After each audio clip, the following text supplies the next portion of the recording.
Okay, so this is going to be a quick track guide for Okayama and the Porsche GT3. So as you start off the lap, you want to be all the way over to the left side. You want to get as close to the left edge as you can. The braking point is roughly after this dirt patch starts. The shadow's not always there, but it's roughly around here. If you see these tire marks, they should start to creep up on your windshield once you get to the braking point. And you can see I start braking right before.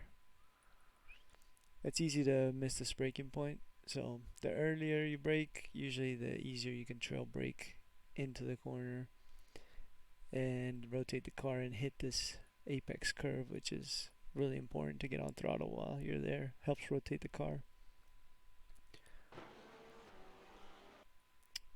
You want to use as much of the road as you can, but the more you use, the harder it is to get over to the right side. Um, and you want to get over all the way to the right hand side and kind of start trailing off the throttle as you're hitting this Marshall post, so that and a slight bit of brake input so that you can get the car turned in to the left hand side and hit this curb on the left to again rotate the car. These curbs help rotate the car. And full throttle using all the curb on exit. Ideally you can even use this green part, but it's fairly dangerous. If you put a little bit of the tire on the right, you're going to spin out and hit this wall on the left. Straight line this as much as you can towards the next braking point. There's not really a great braking marker here. Most cars it's usually around the 75-meter mark. Um, in the GT3 I try to be a little bit more cautious. There's a slight kink here. I don't know if you can see it, but right after I cross this is when I'm trying to get on the brakes, as you can see. Again, quite a bit of trail braking here to get the car slowed down and rotated. You can hit this curve as well. Didn't on this. Let's see, I did a late apex on the curve, but yet you can use this curve initially to rotate the car as well. It just depends what type of entry you get. And again, using all of the road as much as you can. Could have used a little bit more there to carry more speed.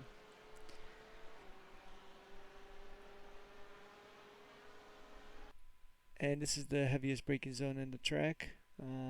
Braking point is right before the 100-meter board, and you're braking fairly hard, probably around 90% brake pressure. This is the fixed setup.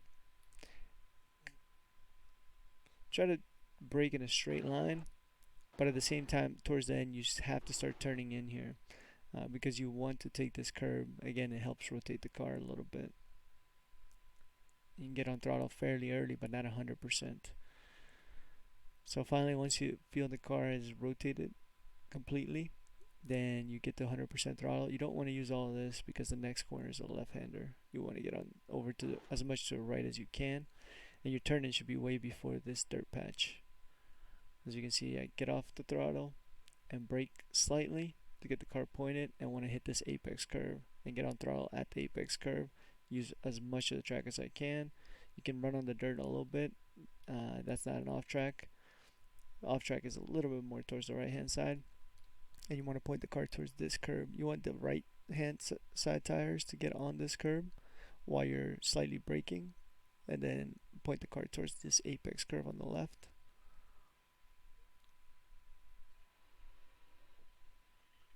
And using all the track on exit as well as the green curb. Coming up to this next hairpin, these two hairpins are fairly tricky in this car. You can use second gear if you're not comfortable. I used first here. The braking marker is right before the 50 board. Probably could have pushed a little bit more, but the car becomes unpredictable. The rear does. It'll want to step out on you like it did kind of right here. Had to do a little bit of counter steering there. And you don't want to use all the road here because the next hairpin's a right-hander, so you want to open it up as much as you can. I stayed in first, but the key thing is hitting these curbs because they help rotate the car, and using as much of the curb on the left as you can. This is a tricky one. It's a slight lift, but you got to get the turn in right so that you can hit that apex curve again, because that again helps rotate the car. Didn't quite hit it enough that time, as you can see. Not quite. You ideally you want to be all the way up to the edge here, not over the edge, because so there's a big drop off, and that can upset the car. And the braking point here is right as you're crossing this change from light green to dark green. Early braking is better. You don't want to miss this corner. Probably the second most important corner because it leads to T1, which is a passing opportunity. And again, you want to hit this curb as this helps rotate the car and use as much of the curve on the left as you can. And that is a lap around Okayama.